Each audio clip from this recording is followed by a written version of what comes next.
Jemaat yang dikasihi Tuhan, sebelum kita hari ini memikirkan ajaran Alkitab tentang keluarga, sedikit saya bisa men-sharingkan, mengingatkan kita bahwa bulan Mei adalah bulan di mana kita menyelenggarakan bulan keluarga. Di bulan ini kita akan mempelajari firman Tuhan terkait dengan keluarga, dan kita berdoa berharap supaya melalui bulan keluarga kita boleh belajar membangun keluarga dengan benar sesuai dengan ajaran firman Tuhan. Dan para penatua jemaat bersama dengan para hamba Tuhan di dalamnya kita berbicara, kita mendiskusikan, dan kita memutuskan bahwa di dalam 2 minggu pertama di bulan Mei ini kita akan menyelenggarakan sebuah ibadah keluarga. Jadi diharapkan jemaat sekalian bersama-sama dengan anggota keluarganya, termasuk anak-anak yang masih barangkali kecil, boleh diikutkan, disertakan dalam ibadah keluarga.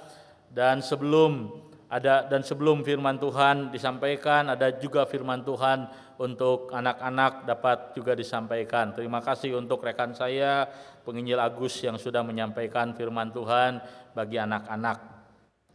Jemaat yang dikasihi Tuhan, hari ini saya ingin membicarakan sebuah tema, yaitu mengenai keluarga, dan saya memberi judul renungan kita, pembelajaran kita hari ini adalah The Broken Family. The Broken Family, keluarga yang hancur, keluarga yang rusak. Saya pernah membaca sebuah tulisan, dalam tulisan itu dicatat mengenai sebuah billboard di kota Chicago. Sebuah billboard yang menarik perhatian dari seorang Kristen, maka dia menuliskan di dalam satu tulisan yang kemudian saya baca. Jadi di kota New York ada sebuah billboard, di sana tulisannya seperti ini. Life is short, get divorced. Hidup itu pendek, maka bercerailah.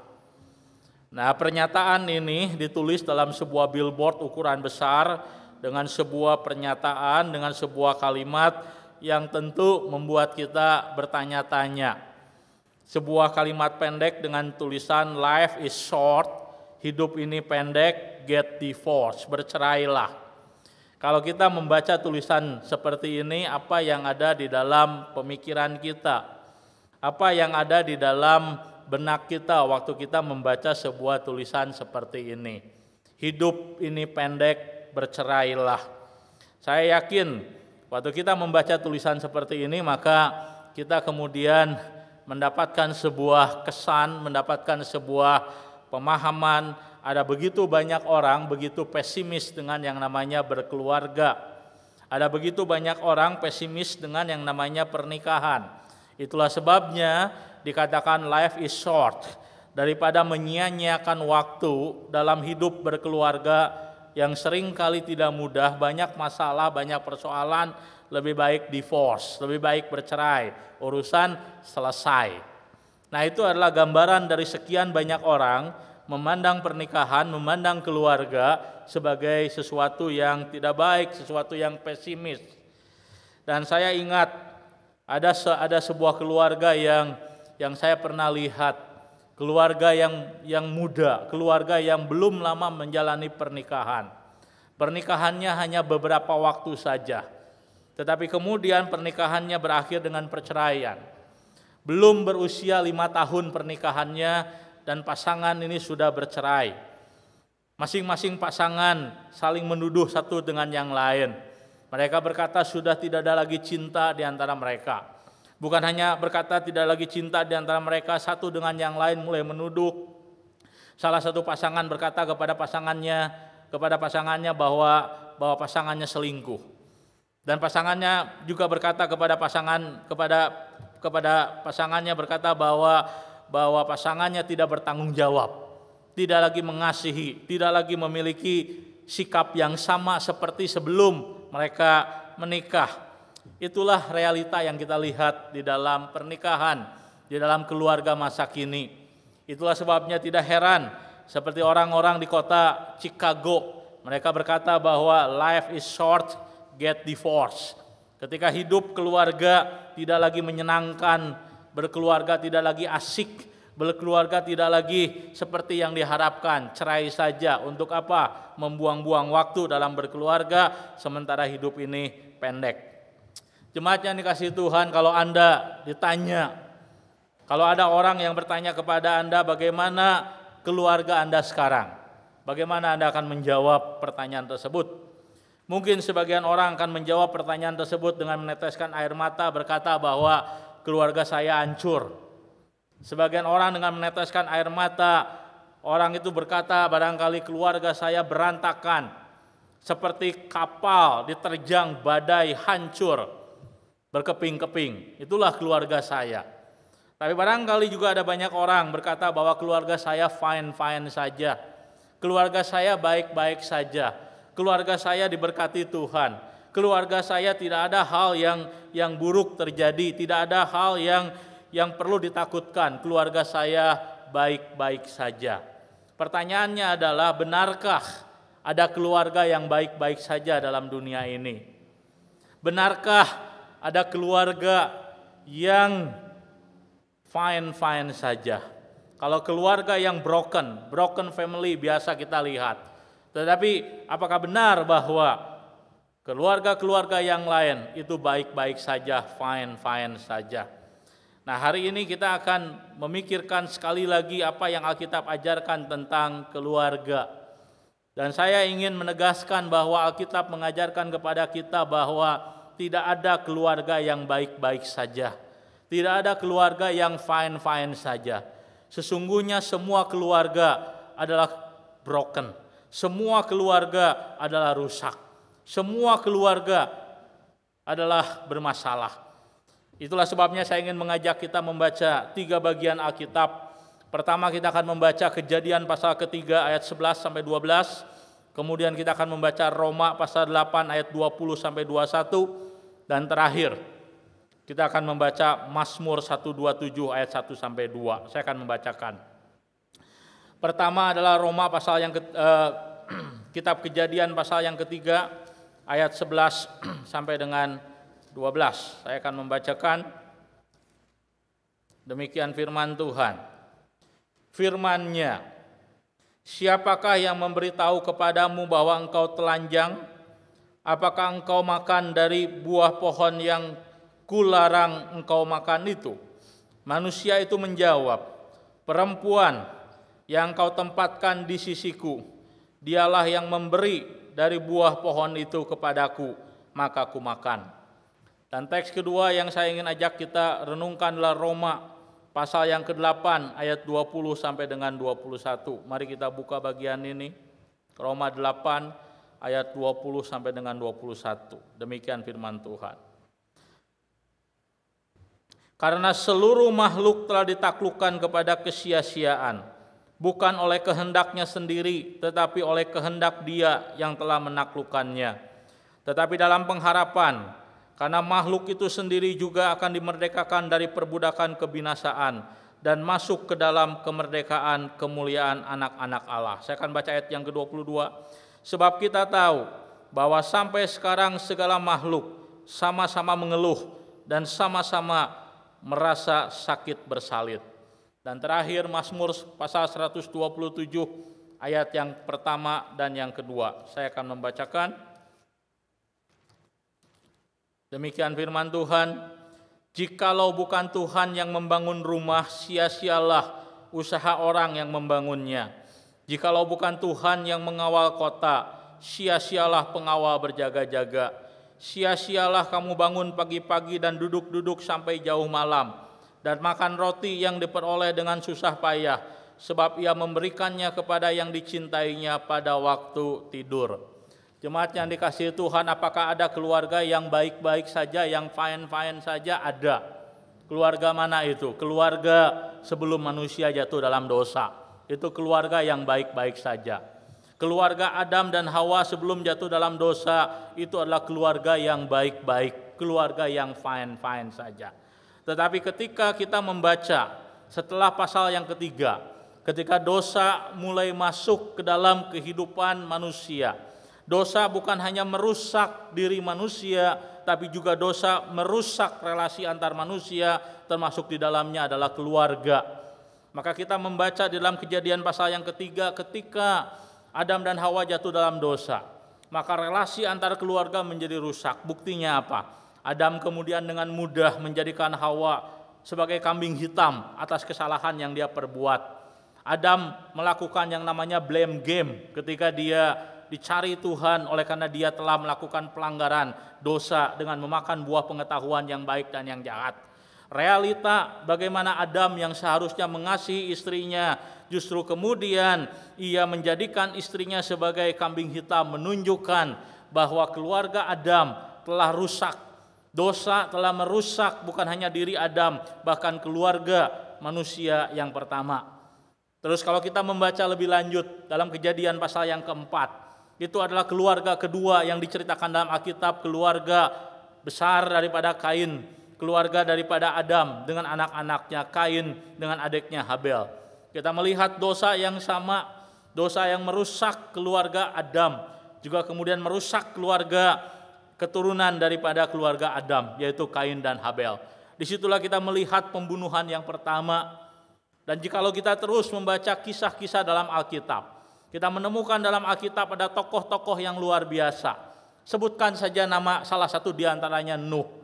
Dan kita tahu Nuh adalah orang yang luar biasa. Nuh adalah orang yang saleh, dia orang yang mencintai Tuhan.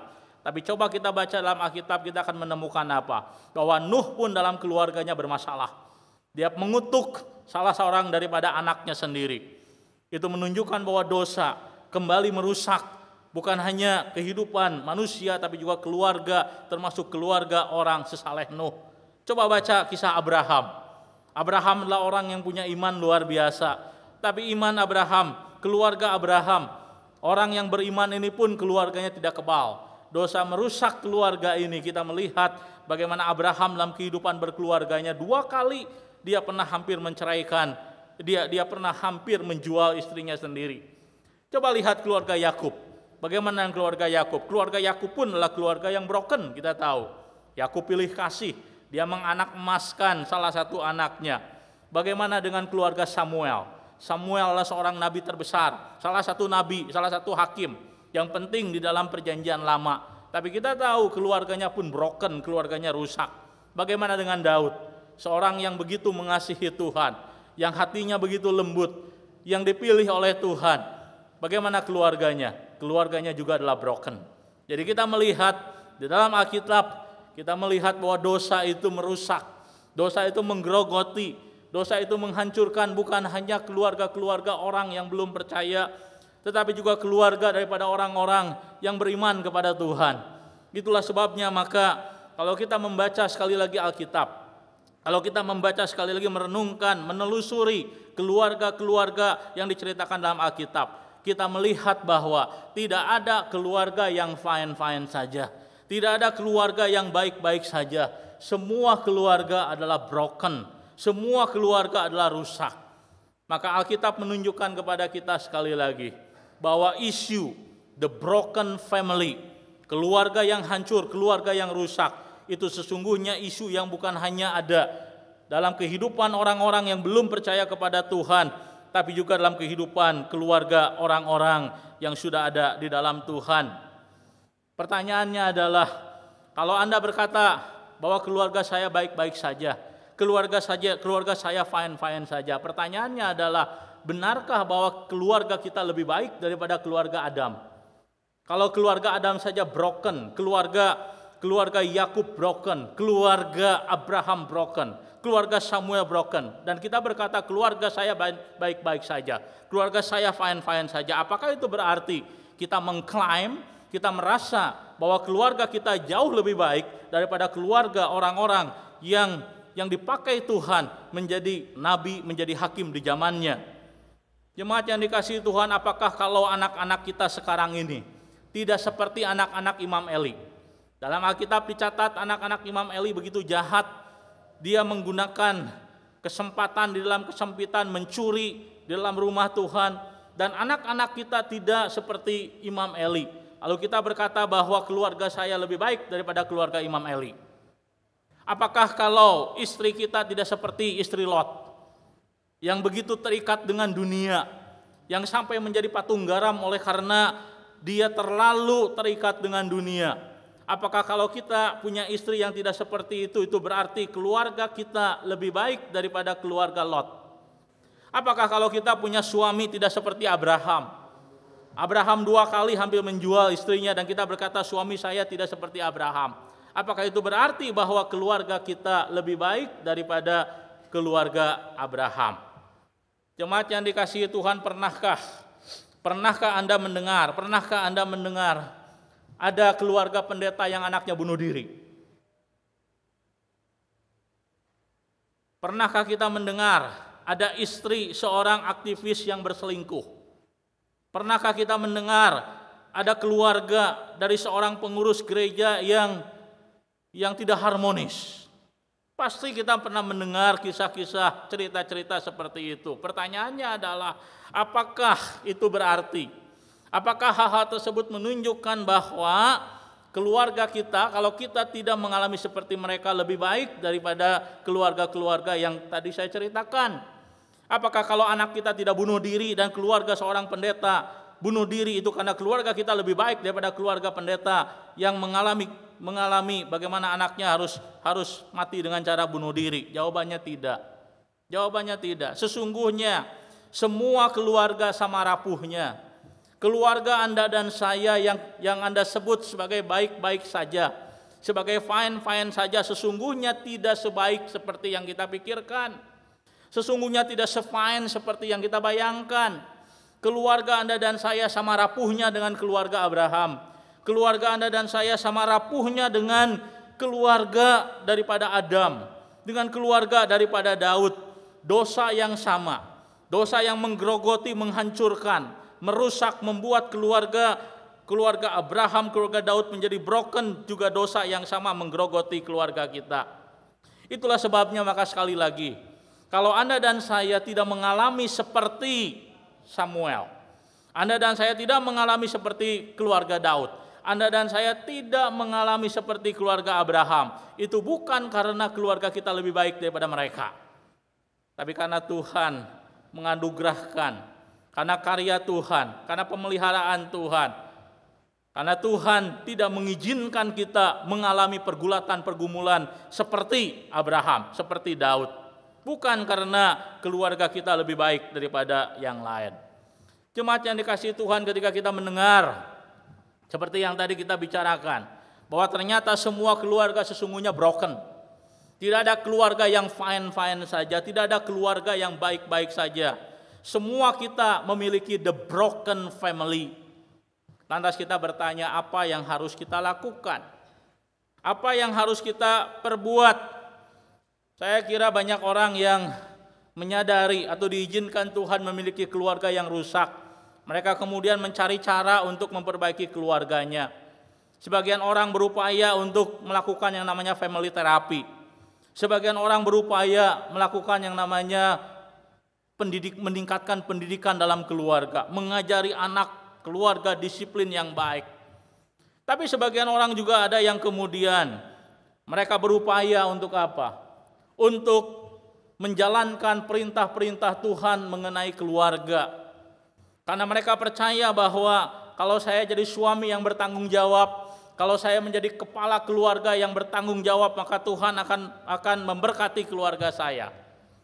Sebagian orang berpikir yang harus dilakukan adalah saya harus menjadi seorang istri yang seperti digambarkan dalam Amsal 31. Istri yang bijak, istri yang baik, istri yang berhikmat. Dan kalau saya menjadi istri yang seperti itu, maka keluarga saya akan jadi lebih baik. Dan sebagian orang barangkali berpikir saya perlu mendidik anak-anak saya seperti yang diajarkan oleh Alkitab dengan firman Tuhan, maka kemudian anak-anak saya akan jadi lebih baik. Saya perlu menjadi orang tua yang lebih baik, saya perlu belajar parenting, saya perlu belajar bagaimana menjadi orang tua yang bertanggung jawab dan seterusnya. Dan itu kita gunakan untuk apa? Untuk memperbaiki keluarga kita. Jemaat yang dikasihi Tuhan, disitulah kesalahpahaman terbesar daripada orang-orang Kristen. Disitulah kesalahpahaman terbesar daripada orang-orang Kristen karena menganggap seolah-olah pemulihan dalam sebuah keluarga dapat dibeli dengan kesalehan. Disitulah persoalan yang perlu kita pelajari, yang perlu kita pikirkan sekali lagi. Jemaat yang dikasihi Tuhan, melakukan firman Tuhan, menjadi seorang suami yang baik, menjadi seorang istri yang bertanggung jawab, mendidik anak dengan kebenaran firman Tuhan, menjadi orang tua yang mengasihi keluarga, itu semua baik. Tetapi itu bukan cara yang kita gunakan untuk membeli pemulihan dalam keluarga kita, bukan. Kita perlu belajar baik-baik dari Ayub. Ayub adalah orang yang hidupnya saleh. Dia adalah orang yang mencoba hidup sebaik mungkin. Dia adalah orang yang berupaya supaya anak-anaknya tidak sampai durhaka. Dia melakukan yang terbaik dalam kehidupannya. Pertanyaannya adalah, apakah kalau Ayub melakukan memiliki kehidupan yang saleh, berbuat sebaik mungkin, keluarganya dididik dengan baik, kemudian Tuhan membuat keluarga Ayub menjadi fine dan baik-baik saja? Maka jawabannya tidak. Kita melihat bahwa Tuhan mengizinkan Ayub kehilangan segala sesuatu. Tuhan mengizinkan Ayub kehilangan banyak hal di dalam kehidupannya. Kenapa demikian? Karena Tuhan ingin menunjukkan kepada kita suatu kebenaran yang penting. Apa itu? Bahwa kesalehan orang percaya, kesalehan manusia, kita tidak melakukan kesalehan, kita tidak melakukan ketaatan, kebaikan, apapun yang kita lakukan untuk Tuhan, untuk membeli kemurahan Tuhan, untuk mendapatkan restorasi atau pemulihan dari Tuhan. Jadi jangan pernah berpikir bahwa Anda, keluarga Anda, istri Anda, suami Anda, anak-anak Anda akan menjadi diberkati Tuhan kalau Anda hidup sesaleh mungkin. Jangan pernah berpikir seperti itu. Kenapa demikian? Karena sesungguhnya anugerah Tuhan tidak dapat dibeli. Dan pemulihan dalam keluarga rusak karena dosa. Kita mengalami yang namanya broken family, dosa menghancurkan keluarga kita. Dan sesungguhnya solusi daripada broken family bukanlah kesalehan kita. Solusi daripada broken family, bagaimana dosa menghancurkan kehidupan kita dan bagaimana dosa diatasi, pengaruh dosa terhadap keluarga kita diatasi, itu bukan bergantung kepada kesalehan kita, tapi bergantung kepada karya Tuhan dalam hidup kita. Maka ada dua kebenaran yang hari ini saya ingin sampaikan untuk mengingatkan kita, mengajarkan kepada kita kunci daripada pemulihan di dalam keluarga. Pertama, kita harus menyadari bahwa kehidupan Anda dan saya tidak berada dalam diri kita sendiri.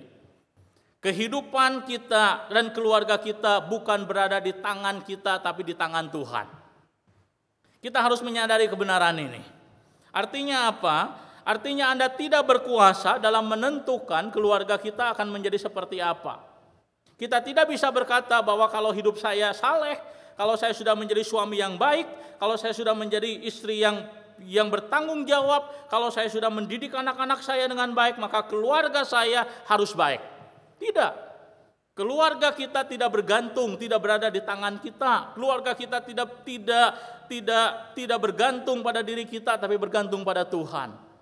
Anda dan saya boleh hidup saleh, Anda dan saya boleh hidup baik, Anda dan saya boleh hidup bertanggung jawab, tapi Tuhan berwenang untuk apa? Untuk mengizinkan kita tetap mengalami hal-hal yang sukar dalam hidup ini. Hidup Anda dan saya tidak bergantung kepada diri kita sendiri, tapi bergantung pada tangan Tuhan.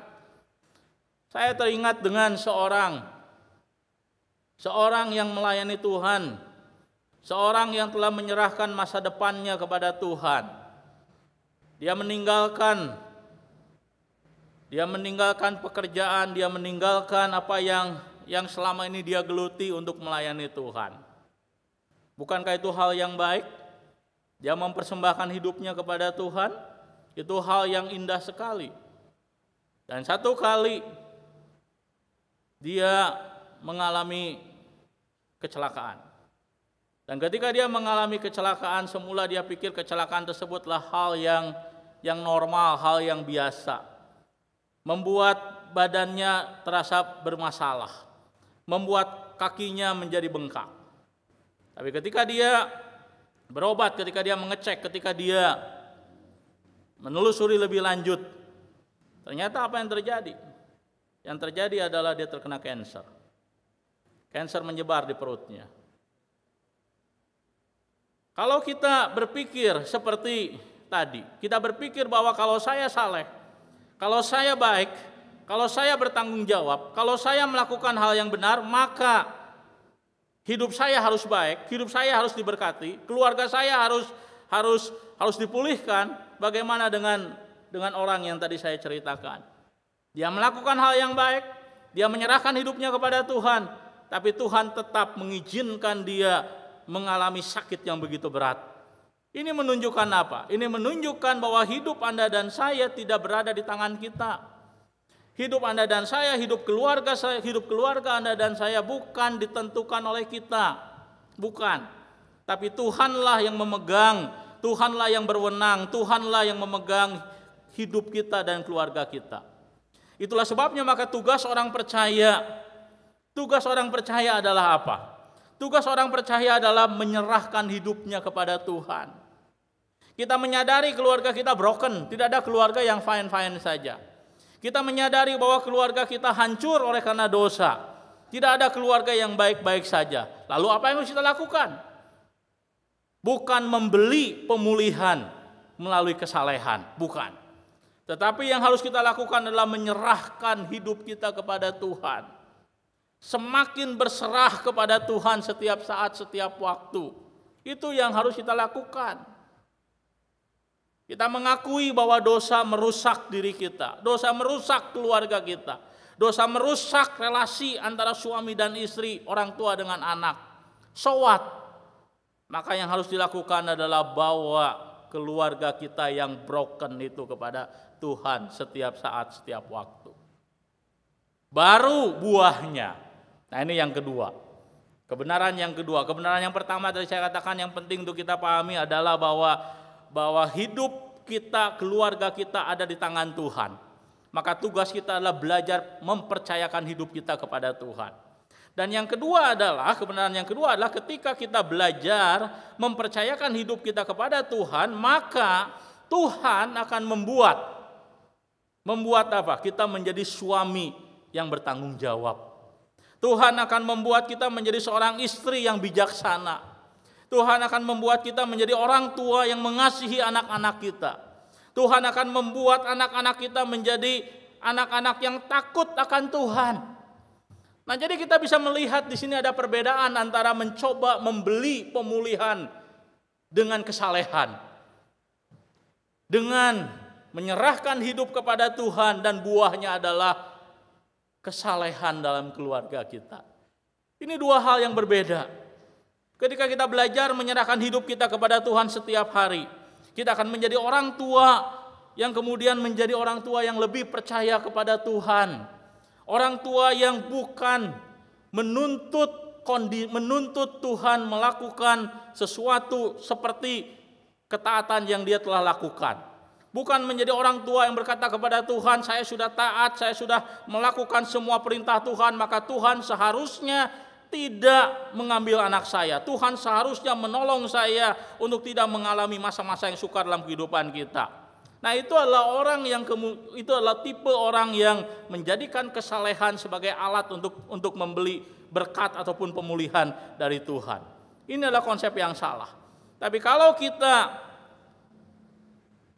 menyerahkan hidup kita kepada Tuhan, dan Tuhan kemudian bekerja dalam diri kita menghasilkan sebuah pola kehidupan keluarga yang saleh, cirinya hasilnya akan berbeda. Mungkin kita akan mengalami masa-masa yang sukar walaupun kita telah hidup menyerahkan keluarga kita kepada Tuhan. Tapi bedanya adalah karena kita sudah menyerahkan hidup kita kepada Tuhan, maka ketika hidup kita tidak mudah, ketika hidup kita bermasalah, kita tidak kecewa dan marah kepada Tuhan, tapi kita merespon apa yang kita alami tetap dengan iman kepada Tuhan.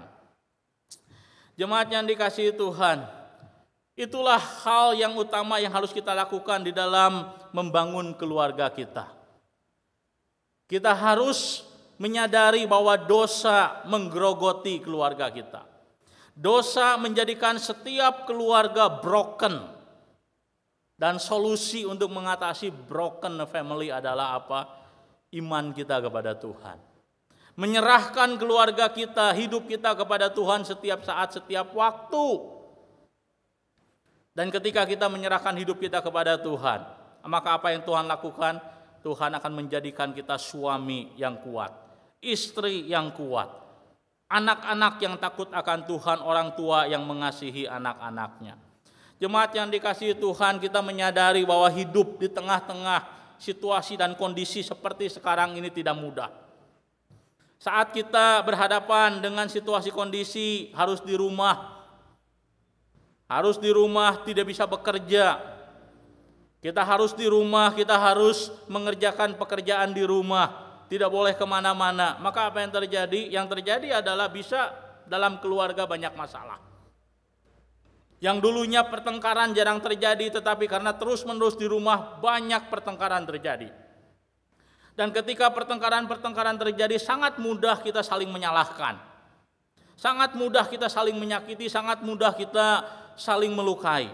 Itulah sebabnya maka kita melihat bahwa dampak daripada pandemi corona ini bukan hanya sekedar berdampak pada situasi ekonomi yang sulit, tetapi juga barangkali berdampak pada kondisi keluarga yang menjadi semakin rentan dengan pertengkaran, semakin rentan dengan persoalan.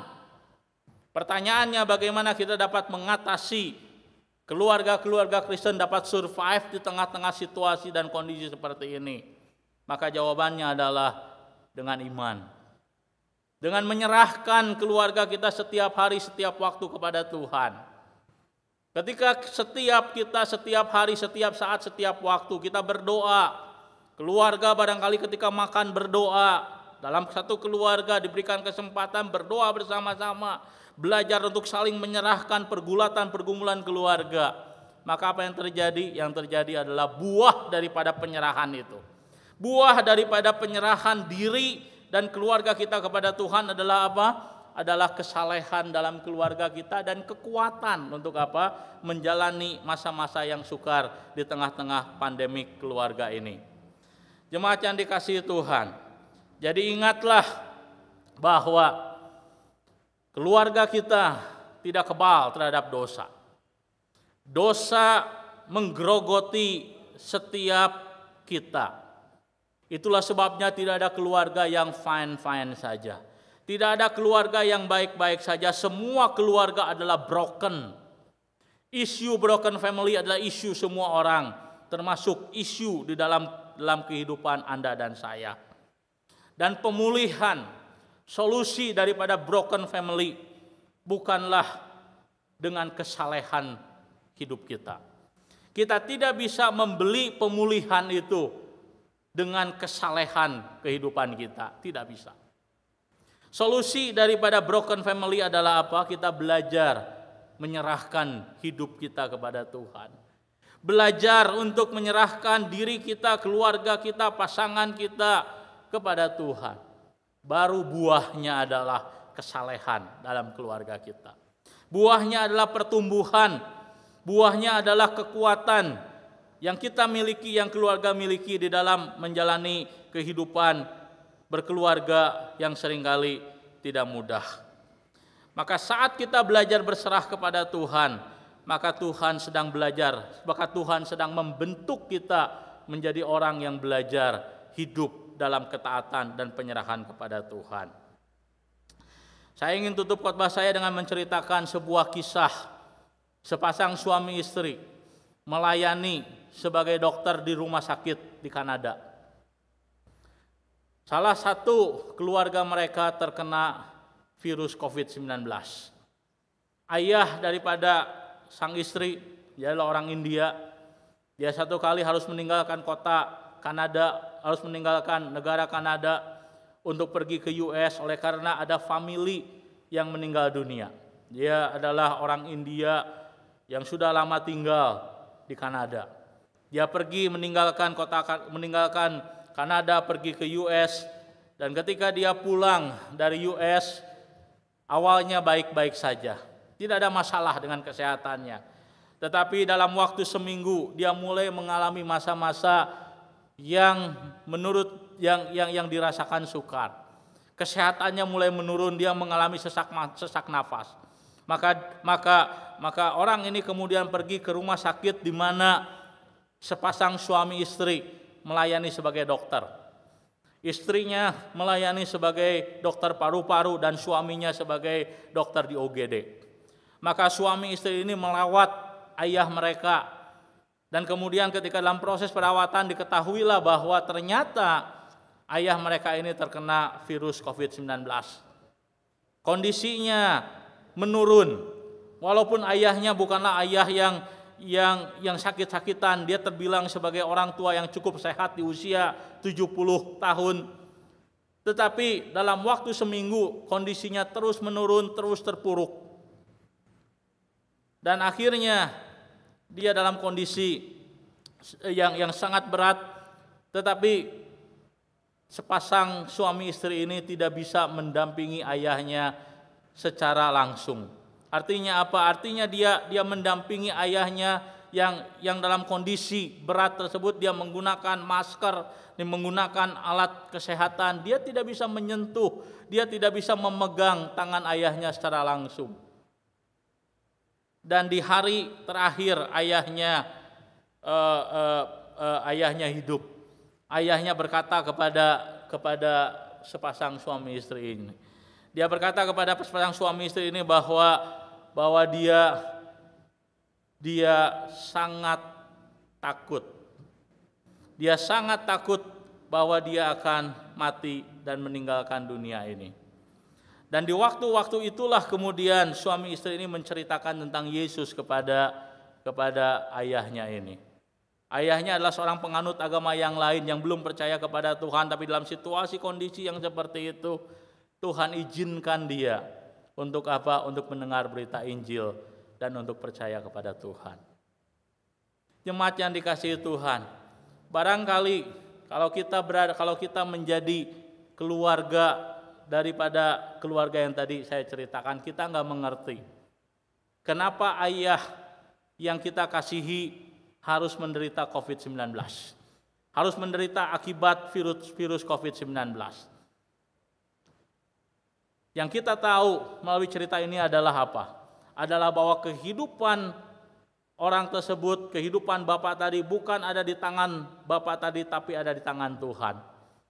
Tuhan mengizinkan bapak tadi terkena COVID-19. Tetapi Tuhan tidak hanya mengizinkan bapak itu terkena sakit karena virus COVID-19, tapi Tuhan bekerja menggunakan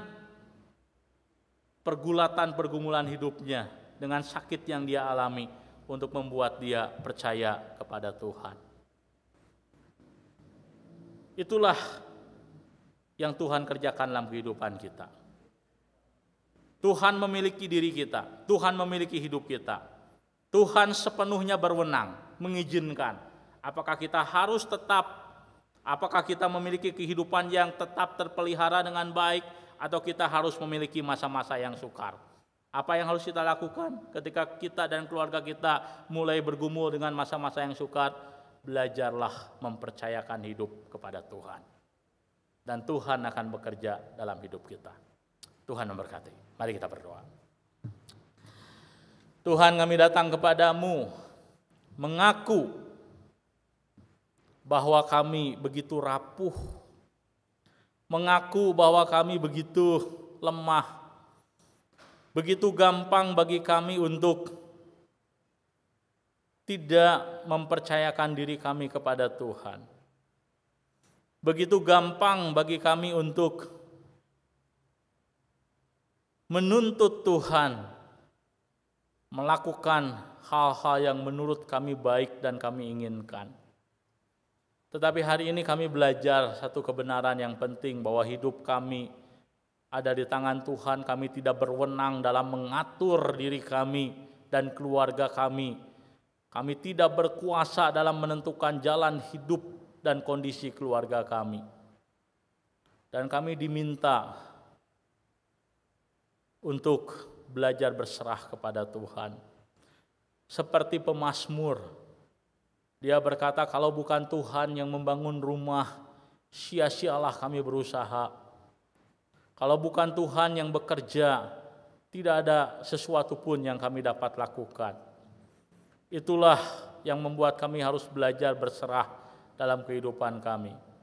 Membuat kami belajar untuk menyerahkan diri kami, keluarga kami kepada Tuhan. Dan kami berdoa supaya ketika kami belajar berserah, ketika kami belajar menyerahkan diri dan hidup kami kepada Tuhan, maka Tuhan bekerja, memproses diri kami, menjadikan kami sebagai suami yang lebih bertanggung jawab, sebagai istri yang bertumbuh, mengasihi keluarga, menjadi orang tua yang mengasihi anak-anak, menjadi anak-anak yang takut akan Tuhan. Kami berdoa supaya melalui bulan keluarga, kami boleh belajar bertumbuh dalam pengenalan kami akan kebenaran dan belajar menyerahkan hidup kami setiap saat, setiap waktu kepada Tuhan. Menyerahkan keluarga kami kepada Tuhan. Dalam nama Kristus Yesus kami berdoa. Amin. Tuhan berkati.